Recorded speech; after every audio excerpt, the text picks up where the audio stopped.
Okay, now let's talk about JavaScript without actually looking at any JavaScript code.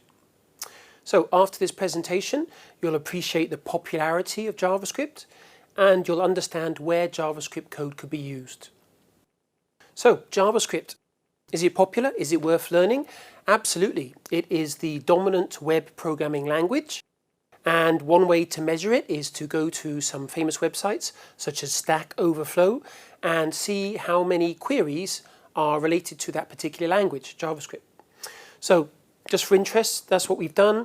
And over the last few years, we have a measure of the different languages for this very well-known website where people ask queries about languages and programming. And you can see the red line up here is JavaScript. So the most popular language for this particular website, and indeed generally the internet in general, is JavaScript. So clearly there's a strong trend towards JavaScript and learning JavaScript. So we're building internet systems. We have the browser, we have the server, and they work together, both halves. Where would we put our JavaScript? So we can think a little bit more detailed like this, different layers if you like. And there's our browser, sometimes called the client side, those three layers. There's our server, sometimes called the server side. And if you imagine a person using a website, they might be up here and they would communicate through these different levels right down to the database. So where would we find JavaScript? So first of all, we would certainly find JavaScript in the browser. You'd have your basic JavaScript working with HTML and CSS, and also libraries which build upon JavaScript.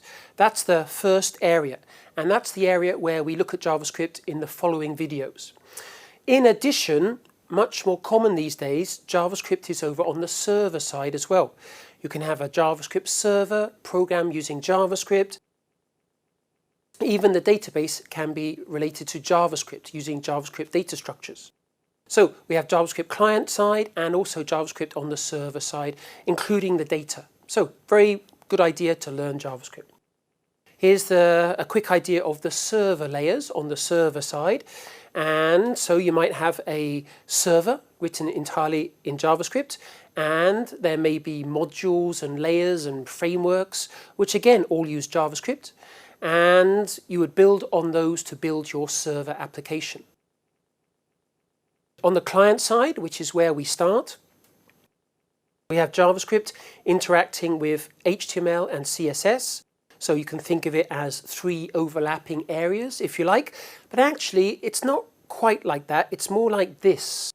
It's more like we have HTML, which gives us our main display.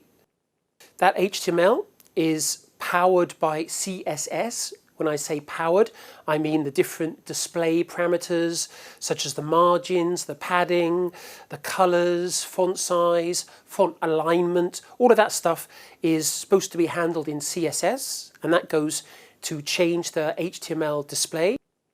And then JavaScript comes along, and JavaScript can change any of those things. JavaScript can change the CSS rules. Okay, JavaScript can change the HTML, change the display. It can add stuff, delete stuff, change stuff. It has almost total power to do things with the web page. So that diagram we just saw is down here. That's your basic level of interaction between JavaScript, HTML, CSS down here. Later, not in the following videos, but later perhaps in another course, we might talk about things like jQuery, which is a library built upon JavaScript. Bootstrap, which is a framework built upon JavaScript, and other things as well, and those greatly add to the power of this layer.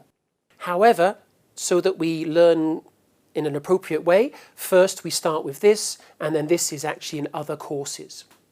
So that's the end of our brief discussion about JavaScript.